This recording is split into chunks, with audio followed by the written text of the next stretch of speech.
everybody. Welcome to episode 2 of the Aroundtable.ca Podcast. I'm your host, Phil. I'm also joined by my co-hosts, Steven, Dino, and Johnny. This is part 2 of our summer movie madness. We kind of went overboard on the first one, but there were too many movies to cover, so we needed a part 2. So here we go. Hope that you enjoy it, and have fun. All right. Next one, The Mummy. This is, Universal Pictures trying to get into like DC and Marvel and all these other guys with these shared universes of superheroes and all this. They're trying to do it with monsters. They tried a couple of years ago with Dracula. It didn't do too well, so now they're trying to bring the big guns with Russell Crowe and Tom Cruise. It looks, again, visually stunning. It might be entertaining, but always lately, for some reason, if it doesn't say Mission Impossible, fans are kind of reluctant to see Cruise in the theater, no matter what it is, even though like he's done some good movies with the first Jack Reacher and Edge of Tomorrow. Underrated movies. You actually liked the first Jack Reacher? The first one was fantastic because he was sarcastic. He was like everything you don't associate with Tom Cruise. I got bored halfway through. I was like, yeah. I thought it was really good. I thought it was different. It's like the Mission Impossibles. He's good in that. He doesn't act like the Tom Cruise we used to know. Fake smile. And, Edge of Tomorrow was probably the best science fiction movie I've seen in years. And underrated. And The Mummy, I think it's going to be fun. It's going to make its money back. I'm not sure if it's going to be the number one summer movie. Again, the question mark is Tom Cruise. Are we going to accept him in this world of monsters? Can we do it? And that's the big question mark. As much as I love those monster movies, I'd love to see them all come back. They were part of my youth. Does it work? I don't know. I mean, Dracula, the first one from like 2-3 years ago with, I think, Luke Evans, didn't do much for me. This looks a little bit better. You have Russell Crowe. You have Tom Cruise. Popcorn movie, yeah. Classic in the making, I don't think so. But like I said, it's always a question mark with Cruise if he's not starring as Ethan Hunt, But this is pretty much the definition of a summer movie. For sure. It's the perfect movie for the summer. When is it getting released? Here, hold on. Is it July? June 9th. June 9th. I would have put it probably in July. It's one of those perfect movies. It's probably going to be an action-packed movie with the storyline being not it's not going to be spectacular, but enough there to keep you interested. But I think it's going to be a typical summer movie where people are just going to want to go there to forget about life for 2 hours and just enjoy themselves for a couple of hours. I don't have much more to say about that. I didn't see the previews, so I don't actually know how it actually looks. But I mean, the amount of budget that's behind this, I'm pretty sure that the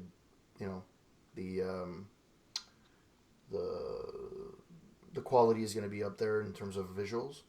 But yeah, that's it. I'm probably not going to go see this at the movies. Visually, it looks according to the previews, it looks very well done. It's just that I think people are gonna, since it's a reboot, they gotta compare it to the original series. And the original series, it was surprise hits.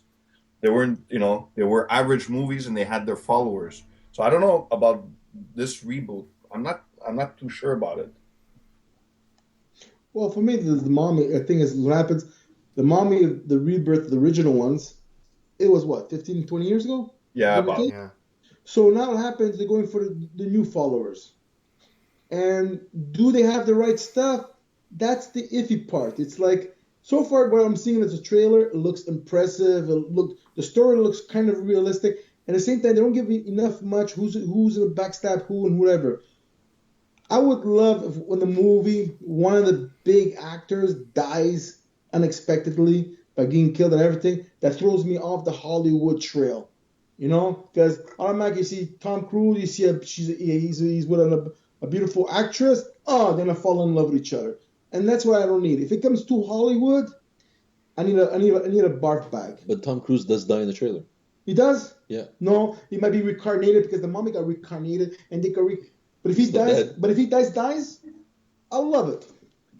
So until then, if they make it too much Hollywood, no. But if they make it more European style, like a lot of twists and turns, unexpected endings and storylines, then I might love it completely. But for right now, I say it's more like it breaks even, it makes a bit of money, and that it's gonna die out the way I see it. All right, so I guess We got number 10. yeah. So last but not least, We got Pirates of the Caribbean, Dead Men Tell No Tales. I think this is the fifth? Yeah, I think Fifth? it's the fifth. Yeah, it's the fifth one, yeah. Torture! This is like Transformers for me. I liked the first one. After that, they each consecutively got worse.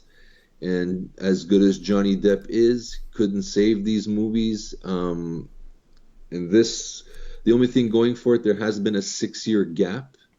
You also have Orlando Bloom and Keira Knightley returning for the first time in over a decade as their characters. So there's maybe perhaps curiosity in that. There's a rumor of Paul McCartney starring in this, having a cameo. He's actually listed as an actor, which I just found out today. It was on his Facebook page, and Yeah. He's dressed up in a Jack Sparrow type of pirate. Okay, so they're ripping off the Keith Richards when he went there. They're just trying to capture lightning in a bottle, I guess. But this is another franchise like Transformers. Love the first one. After that, I just don't care. And I'm not going to go to the theater probably for this one. I'll wait for Netflix. Unless they tell me this is the best one since the first one, then maybe. And that's still a maybe. It's just never kept my fascination over the years. I really don't care for this one. If they would have stopped with the last one, I wouldn't have bothered me either. So I'm on the fence. It's not one of my top choices for the summer. Yeah, I'm not a big fan of sequels in general. I mean, like I know superhero movies and stuff like that, but there's a lot of movies that don't need a sequel. And I think this one, after the second one, they could have just called it in. But like I think they did for 3 and 4. Well, yeah, but at the same time, movie execs, they see the money signs at the end of the tunnel, and they know this is going to make money. Same thing as Transformers. I guarantee you, this is going to be a crap movie. You're seeing the telltale signs of the same recycled stuff over and over again. They're bringing back Keira Knightley. They're bringing back Orlando Bloom. They're bringing back Keith Richards type of character like Paul McCartney, another rocker in his 70s. It's one of those things where you're seeing already, without looking at the movie, you're seeing the recycled material. And I'll be honest with you, my dollar for $14 is not going to go, or $20 if you go see it in 3D, is not going to go towards this movie. I'm sorry. Unless the storyline is exceptionally well written, which I highly doubt. I don't think I'm going to go see this movie at all. And I'll wait for it to come on Netflix. And yeah, if there's a licensing issue and it never comes to Canada Netflix, I don't care. That's one treasure it's going to leave buried for you, right? Is that what you're saying? You know what? There's only a few franchises that I have to admit. Like the Pirates of the Caribbean, the one scene that summarizes the whole fucking thing for me, other than the first one, is I think it was in the third one. They're fighting on the boat. It's like a big, huge fight, and everything's going. And then at one point, again, I haven't watched this in a while, so I may get the details a little bit wrong. But at one point, I remember Keira Knightley turning out to Orlando Bloom, and like in the middle of a fight scene, like saying "I love you," and about to kiss when they're they're sorting other people, and I'm like, did this happen? Like, did this have to happen? Yes, Hollywood. Yeah. Well, it's like, I think a lot of movies that are like that. Yeah. Well, it's like the third one. I think when I think it's the third one where they had. There's supposed to be this gigantic sea creature coming out of the water at one point and supposed to destroy all the ships. Yeah. And the creature never came out of the water. I'm like, we're waiting for an hour. This voodoo priestess is telling us all these spells, and it never came out of. It became a whirlpool, and I'm like, okay. So for the last hour, I've been waiting for this CGI spectacle, and I got a whirlpool, and that was my take on it. with a bunch of teeth. It's the ship should go down the toilet like the franchise, and that's my take on it. Le jeu de mots. Yes, I completely agree. I don't think it's a franchise that's worth much. Yeah. So that's our top 10. Is there any other movies you guys want Hey, what happened to Dino's opinion and my opinion? Go ahead. Sorry, excuse me. Me, don't get offended, bro. I I agree gotta with. kill you. I'm gonna call my paisans. You know. Mommy, I know this guy. Yeah, go ahead, D. Well, I agree with both of you that I'm not the big.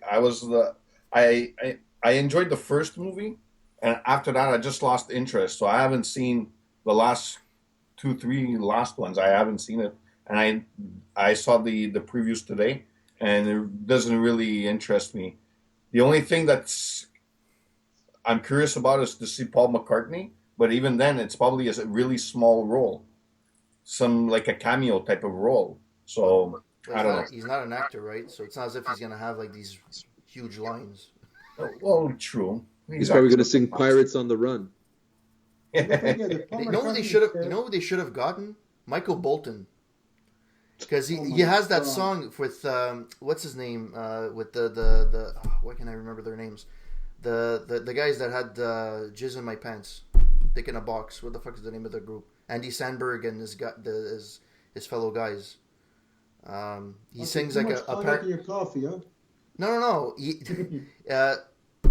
The fuck is their name? It's like Andy Samberg when he used to do those shorts on SNL. He used to have those songs that used to come out. At one point, there was a song that he collaborated with Michael Bolton. It's like, and it's a funny twist on it, and he plays like because in the skit, Michael Bolton says, "Oh, I'm gonna be collaborating with you guys," and they're like, "Oh, really, really cool." But at the same time, the guy was really into the Pirates of the Caribbean. And he turns into the Pirates of the Caribbean. I can't remember the name. Thank God you saved all the viewers that big headache. Look, let's put it this way: if Paul McCarthy's going there, he could be one of the zombie pirates without any makeup because he's already old as it is. Pirates of the Caribbean out of the top 10, it's my least favorite thrill movie I want to go see. Visual, looks amazing, the visual. But the thing is, I mean, and Steven was right. It's a bunch of recycled pieces from all the other 4 movies put into one. And when you think of it, they put all these old actors and actresses into because they're desperate. They're trying to find a way to make money out of it. And the only reason Hollywood is clinging to Caribbeans because they're running out of ideas to make good movies with good storylines. So at least with this movie, they're gonna spend a fortune. They might get their money back. And that's it. And maybe a lot of people are going to go to the amusement park and see the Caribbean trailer rides and all that. But besides that, yeah, I'm like you guys. Doesn't really. If I go there, it's because I have no choice or because to impress a woman, she wants to go see that movie. Then I'll do it. That's it. Okay. Well, a little too much information there, but thank you for sharing. Also, Roundtable is a dating site. We didn't know that. I got some side movies here, some possibilities. I put up there. We chose King Arthur: Legend of the Sword. It's Guy Ritchie, the guy who's done lately Sherlock Holmes and The Man from U.N.C.L.E. His take on King Arthur. I've always liked that medieval age thing. Been a sucker for it all my life. But I watched one of the previews and see him doing a Rocky montage. I don't know what the hell that's for. So I'm on the fence of that one. Maybe a cheapy night, or perhaps if I'm drunk, maybe I'll check it out. Is it on my top 10 list? It's not on there for a reason. It's a question mark, King Arthur. You guys? In terms of King Arthur, I'm not too interested in it, to be honest. Again, it's Guy Ritchie. He hasn't really come out with anything that really has ever stuck with me. Even The Man from U.N.C.L.E. wasn't that. It was okay, but it wasn't spectacular. So I think it's going to be one of those movies where personally, I think the big budget's behind it, but I think it's going to flop. So I agree. It's gonna barely make it, like come even keel with the budget, or it's gonna make less than expected. Agreed. Dino, Yeah, I agree. I agree with you. You guys. I don't know if maybe it'll be a rental or on Netflix when it comes out, but I don't think I'm gonna go and check this one out. It wasn't on my radar at all. So, how about you, Johnny? for myself, it's look, when you watch Lord of the Ring, everything looks more realistic, the clothing, the scars, and everything. Then you watch King Arthur, it's so clean cut. Guys, there's three guys they're topless, they're fighting, no scars, no nothing. Their clothing is so perfectly. It reminds me of the olden days of John Wayne, like Hollywood style, so clean cut. That to me doesn't thrill me. To me, it's like automatically after watching, I'm gonna be comparing the old movie to Lord of the Game of Thrones. I go no. I'll probably, unless somebody tells me it's amazing, but like you guys, Netflix. That's it. Nothing more than that. All right, next, Baywatch. It's Zac Efron and Dwayne The Rock Johnson. Again, I thought the TV show was good for the first 10 minutes. After I saw them running in slow motion, I was good to go, and I let the series go since then. This is not going to do anything for me. I'm tired of the Rockies and everything. I think he's got to take a break. You're jealous. Well, maybe. Zac Efron's hot for me right now. I think he's really ripped in this movie and gets me going. I like to see him run in slow motion. I like to see his pectoral muscles. Me too. He's buff and got the stuff. As for this, I have no interest. It's not doing. I saw the trailers. I'd probably see this on Netflix. When it's minus 40 outside and you don't want to leave the house and there's nothing else to watch, and your porn stash has been thrown away by your wife, then you got Baywatch, and that's basically what I can say for that.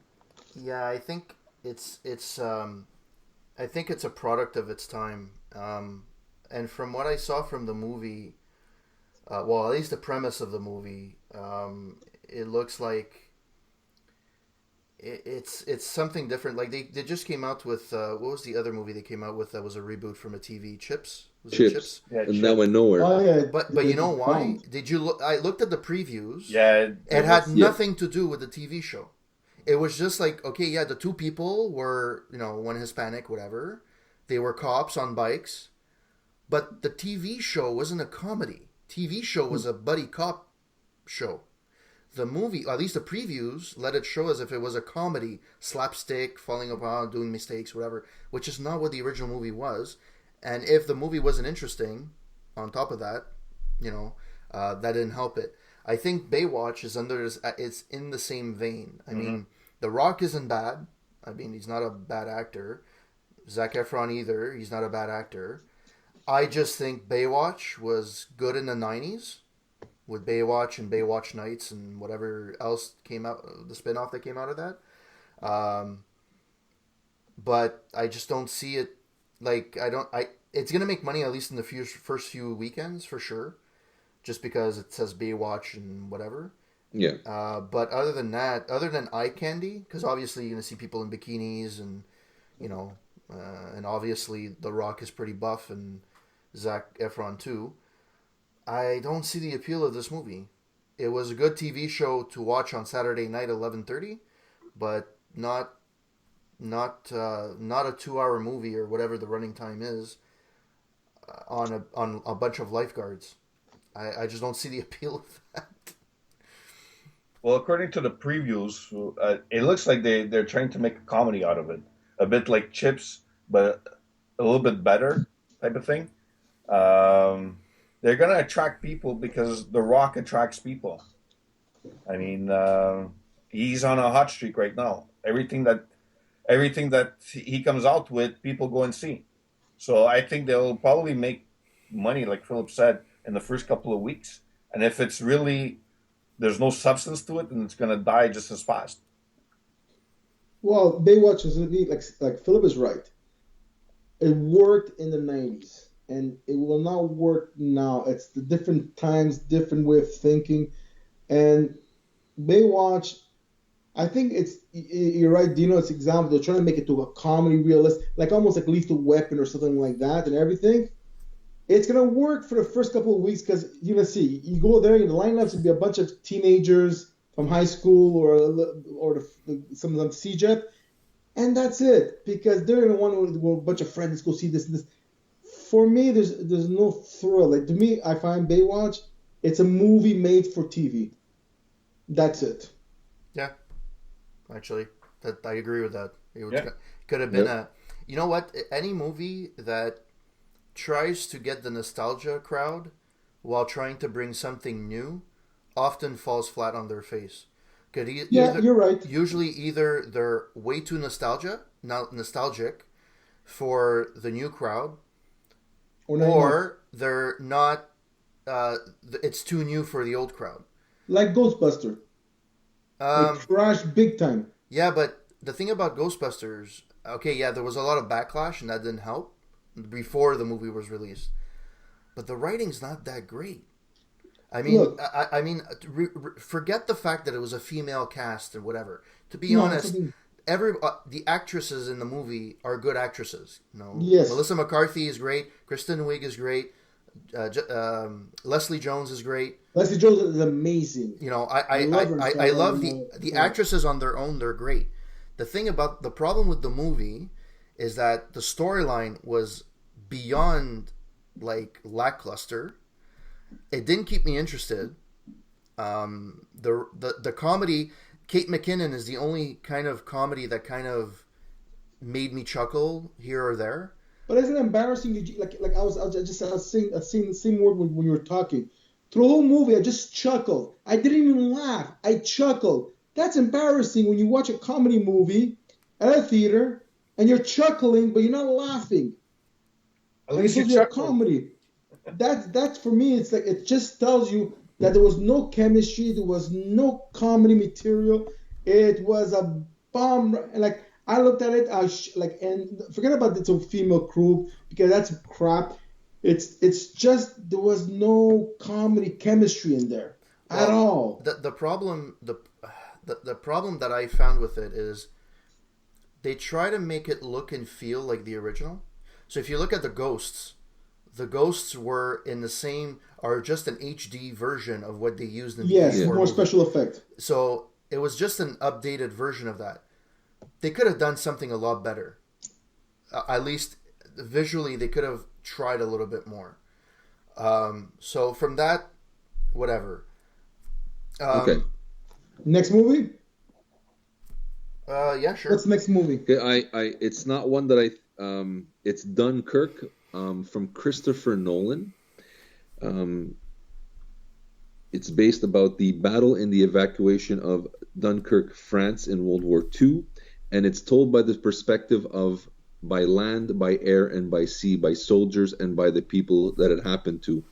Um, I love Christopher Nolan. I'm a big fan of his movies. I mean, Batman, Inception, Memento, you name it, he's done it. He's great at it. I'm not sure if I'm going to go see this in the theater. I'm not a big war movie fan, but if there's going to be a surprise hit, I think that could be it, strictly because of Christopher Nolan's name. I mean, even Interstellar, that got mixed reviews, made over 300 million worldwide. Mm-hmm. So the guy has got the track record, he's got the clout, and he's got a fan base.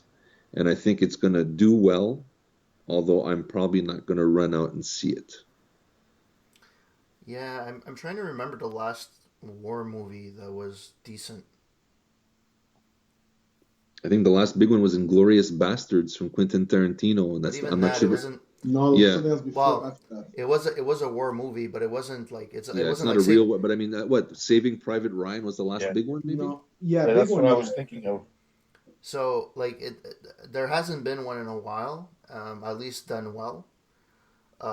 I'm sure there's been smaller movies that have been made there, but I'm talking about like huge movies. This might scratch an itch for some history buffs, especially if it's historically accurate.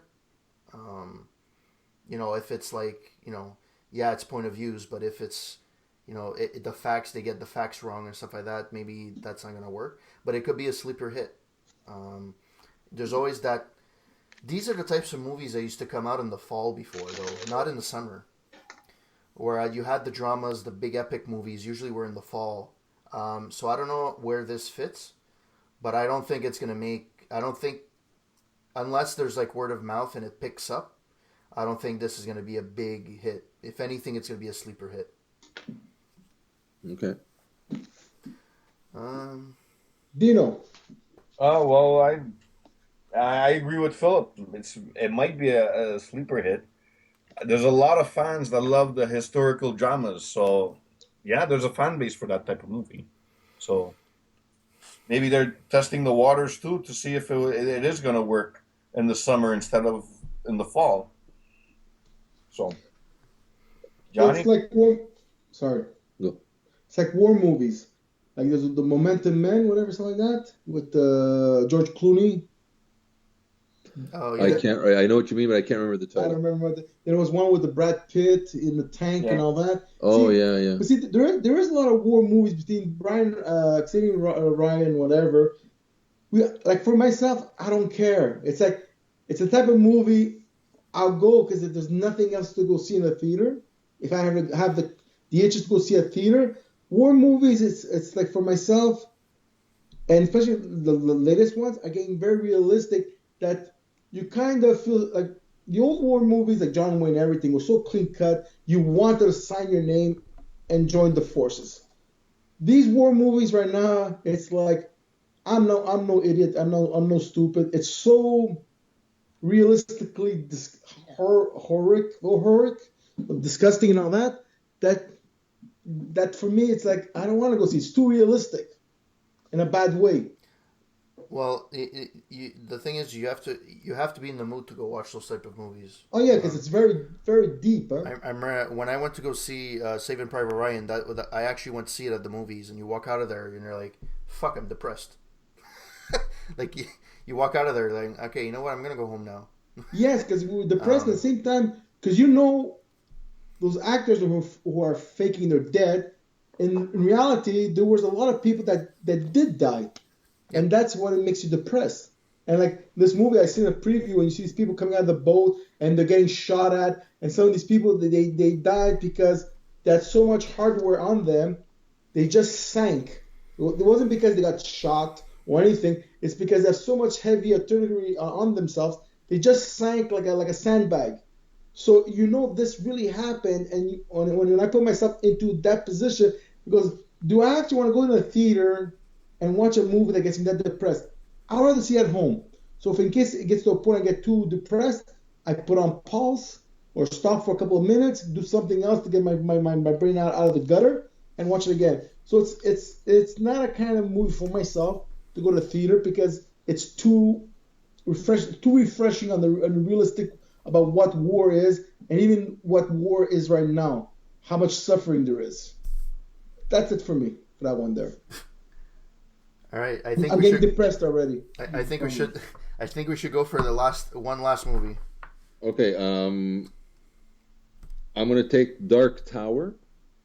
It's with Matthew McConaughey and Idris Elba, based on the Stephen King novels. Alba plays Roland the Gunslinger, who has to protect the Dark Tower from Matthew McConaughey, who is the Man in Black, and All right. who's trying to take the tower and I guess destroy our world and his. Again, there's always that thing of it's never going to be as good as the book. Apparently, the Stephen King books, there's multiple of them of these things, and it's epic. It's huge. There's multiple storylines. How are they going to bring that to the screen and do the book justice? Usually that never happens, and it usually falls flat, regardless of the talent behind it. Now, these two actors are amazing. I love them. I'm fans. But I think maybe I'm glad I didn't read the books yet, and I'll go see this first and probably enjoy it a whole lot better. I think it's going to be a hit strictly on curiosity factor. This is the first time in a long time that there's a Stephen King movie. Now there's this and but there hasn't been anything in the theater for years. I mean, Pet Cemetery came out, what, in 89, 1999? That's the last one I The last one I remember. think was 15 years ago. But they did a lot of TV movies. Yeah, but I'm Stephen talking King. in the cinema, big time budget. I mean, there was Christine, That's it. That's the old boy. Cujo. Pet Cemetery, was that Pet him? Cemetery was him. But he hasn't done anything in the theater in Modern time. at least 15, 20 years. Yeah. And now tackling this big book. Apparently they're epic. So to bring that into one movie and hope to build a franchise is a gamble. I'm on the fence. I think maybe curiosity factor of these two actors. They're great. They're hot. They're talented. But again, I mean, usually when you go against a book that's loved and endeared by its fan base, usually they are disappointed by the movie. Did they confirm that it's actually like the book is one movie and then the other books are going to be other movies, or I haven't heard anything. I don't know. I'm not sure. Because it's very possible that they split the book, right? Like they did with The Hobbit. If they were smart, yeah. But this is Hollywood lately, and they just figured they got Matthew McConaughey. He's hot, and Idris Elba is hot, and he's rumored to be the next Bond in the future. You get him now while he's hot. Get that excitement factor. But is that enough to satisfy the fan base? I don't know. For me personally, I usually stick away from movies that came from books. Usually they're disappointing. The only franchise that I watched that I read the books as well is Harry Potter, and it's one of the only franchises or only movies that the movie didn't disappoint me as much as other ones. They tried as much as they could to give the movies were kind of long as well. I usually these types of movies fall short. Again, you're right. Matthew McConaughey, I think, is gonna be the star power that attracts people to watch this movie because he is a hot ticket item right now. He just came out from winning an Oscar. So I think he's. All right. All right. I think he's. Hey, don't steal my line. I said it first. He had shotgun. Yeah. So I think I if anything I don't think it's even going to be a sleeper hit. I think it's just going to make its money. It's going to go to video, and nobody's going to talk about it. I think you're right. Unless it becomes like the next Lord of the Rings, Oh, it could very well be as long as they do it properly. Yeah. Again, with Hollywood, it depends what they want to do. So if they decide to take their time, it's very possible. Did he actually consult on the movie? Or is it just that his I'm book? not sure yet. I just saw the preview right before we got here. It looks okay. Again, it's the star power that's driving the trailer. They're not giving too much away. They're strictly focusing on these two guys, and that's the first trailer for me. If you're going to grab my interest, you got to do a little bit more than that than show Matthew McConaughey every 2 minutes looking nice and black, For myself, if this movie they're trying to make it too Hollywood. No, it has to be like Stephen King's old other movies. Your unexpected twists and turns, dark twists and turns. Yeah, but you can't expect. It is a Hollywood movie. Yeah. Yeah, but the twists and turns that you're talking about in those Hollywood movies they'll be found in indie movies. No, because Philip, there is American movies that are coming out, Hollywood movies that have unexpected twists and turns, like Planet of the Apes. You don't see things coming. You cannot foretell a lot of the future. Then there's other one. It's so predictable. You're like, oh my god. That's what I mean. When I mean Hollywood movie, it's predictable. You know what's gonna happen. You know who's gonna live, who's gonna die, and they'll try to make it to a part 2 movie now. And that's why I find movies that they try to be too predictable. For me, it's a crash into the garbage can. The movie that ruined it for me was The Sixth Sense. Ever since that movie, there's nothing that really, there's nothing that's in a movie that is a twist and turn that I probably couldn't have guessed if I wasn't paying a little Watch more Split. attention. Yeah, what they said, Steven, stop stealing my Crip notes, man. Split.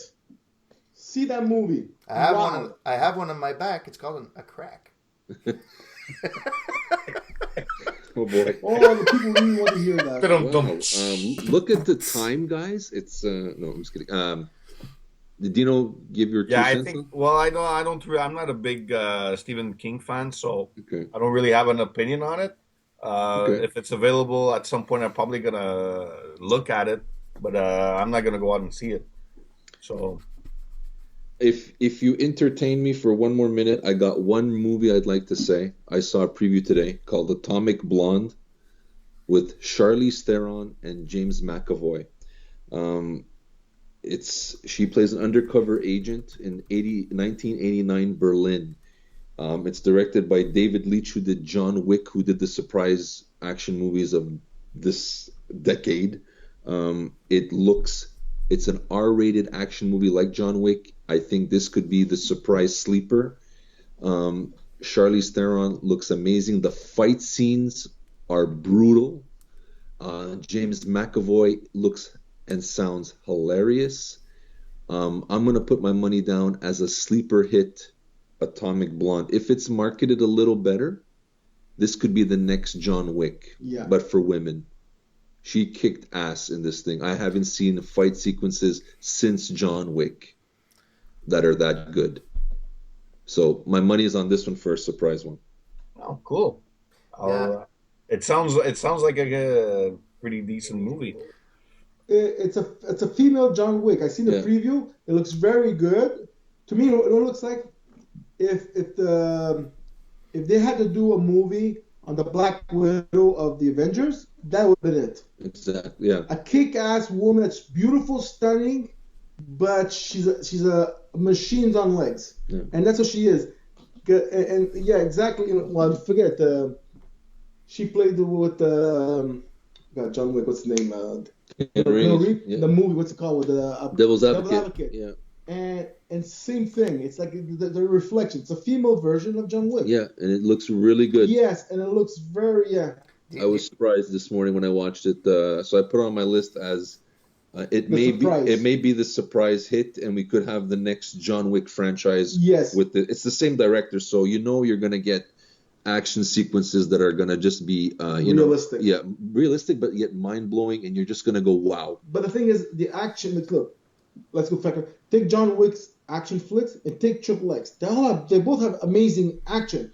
One is very realistic, and the other one is like, come on, give me a break. Well, Vin Diesel lately has so much enthusiasm. He reminds me of a doorknob. I don't know what to say. He's asleep. He's phoning it in. He thinks because Fast and Furious is big that he's just the greatest right now. And he's, I used to like him. I love Riddick. I still have a soft spot for the Riddick movies. But let's get back to Atomic Blonde. I'm telling you, I think we have the next action franchise. Under the radar, Yeah, I think this is going to go under the radar, but I think when people rent it or watch it on net, it's just going to get word of mouth and it's going to get big. Vin Diesel has the charisma of a sandwich. At the same time as the Caribbean, who make more money than it. Because if it's promoted, because if both of them at the same time, I know where I'm going. Yeah, where I'm putting my money. For sure. And that's our take on summer flicks. And you guys are falling asleep. No, I the only reservation I have about this movie is the one thing that was great about John Wick is, everybody, well, at least from our age group, remembers the action movies from the 80s and 90s, right? That the Chuck Norris, the Steven Seagal, the Arnold Schwarzenegger, and then that genre kind of died a bit.